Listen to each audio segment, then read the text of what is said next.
Փոքրիկ մուսալերցիները, որոնց ձեռքից ձեռք էին փոխանցում ալիքների վրայով, երբեք չեն իմանա, թե ինչ վտանգից են փրկվել։ Ֆրանսիացի ծովակալ Լուի Դարթիշ Դյուֆուրնեն ցեղասպանությունից փրկել է 4000-ից ավելի հայերի։ Ծիծեռնակաբերդի հուշահամալիրում հայոց ցեղասպանության հուշապատին արդեն նաև նրա հուշատախտակն է փակցված։ Այս տարի բացի հայոց ցեղասպանության 110-րդ տարելիցից նաև Մուսալերան հերոսամարտի 110-րդ տարելիցներ եւ այդ պատճառով նաև որոշեցինք, որ մեր հուշապատի վրա իր արժանի տեղը պետք է գտնի Լուի Դարթիշ Դյուֆուրնեն։ Մուսալերցիների ժառանգներն են այստեղ։ Ֆրանսիացի ծովակալը նրանց ծնողներին երկրորդ կյանք է տվել, վտանգելով իրենը։ Եթե ամիրալի որոշումը չլիներ, շատ հավանաբար այդ մուսալերցիները հերոսաբար մեռնելու էին լերան վրա, պատվով էին մեռնելու, չէին փրկվելու։ Ջարդերն արդեն սկսվել էին, ցեղասպանություն էր, երբ մի խումբ հայեր 6 հայկական գյուղերից չգաղթեցին, մնացին ու կռվեցին։ Մուսալերը բարձրացան, երբ հայրենի երկիրը լքելու հրամանն արդեն ստացել էին։ Մարդկային իր մողումով մուսալերցի 4092 հոգու փրկության որոշումը կայացրեց։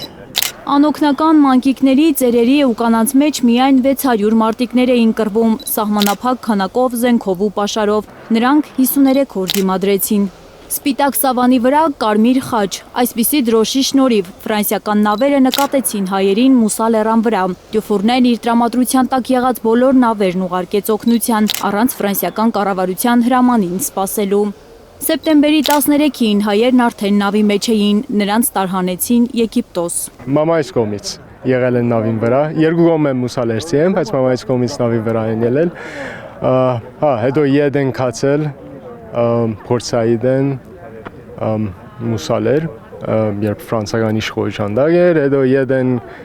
այդ նավից նորեն ֆրանսիացիները դարեն լիփարան անջարքիը։ 27-ամյա ատոմը ծնված օրից Կանադայում է ապրում, հայրենիք 4-րդ անգամ է գալիս, բայց այս անգամ այլ զգացողությամբ։ Մայրական կողմի հարազատները փրկվողների շարքում են եղել։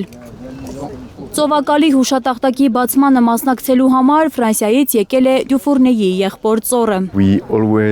Մենք միշտ պահում ենք այդ խոր հիշողությունները։ Նրա արածը այդ ժամանակ իսկապես մեծ գործ էր, փրկել 4000-ից ավելի հայերի, որոնք սերնդեսերունդ փոխանցում են այս կարևոր իրականությունը։ Հրաշալի է։ Ֆրանսիայի արտաքին գործերի նախարար Ժան-Նոել Բարոն արդար է համարում ծովակալի որոշումը։ Նախարարի խոսքով Դյուֆուրնեն ֆրանսիացի սպային 100 վարքագիծ է դրսևորել։ Ինքն իր ձեռքով է Սեն-Շամասիում թաղված ծովակալի գերեզմանից բերացողը պատի մեջ դնում։ Մենք այստեղ հարգանքի տուրք ենք մատուցում Մուսալերան ոգուն, մուսալերցիների դիմադրության ոգուն, վերապրողների, հետնորդների հավատարմության ոգուն, ծովակալ Լուի Դարթիշ Դյուֆուրնեի վճռականության ոգուն։ Նա կարողացավ պատերազմի թոհուբոհի մեջ ճիշտ արդար որոշում կայացնել։ Հայաստանի արտգործնախարար Արարատ Միրզոյանը ծովակալի սխրանքը առաջնորդության բացառիկ դրսևորում է համարում։ Իհարկե ցեղասպանության պատմությունը առաջին հերթին ողբերգության պատմություն է, բայց մյուս կողմից նաև հույսի, որովհետև կան նաև այս մարդիկ։ Դյուֆուրնեն չսպասեց հրամանի, չենթարկվեց հրամանին, նա որոշեց գործել, եւ սա առաջնորդության բացառիկ դրսևորում է։ Ֆրանսիացի ծովակալի պատմական սխրանքից 110 տարի անց իր հայրենակիցներն ու երախտապարտ հայերը կրկին միասին են։ Աննա Գյուլնազարյան, Առաքել Օհանյան, Հարություն Մաթևոսյան, Հայլուրի համար։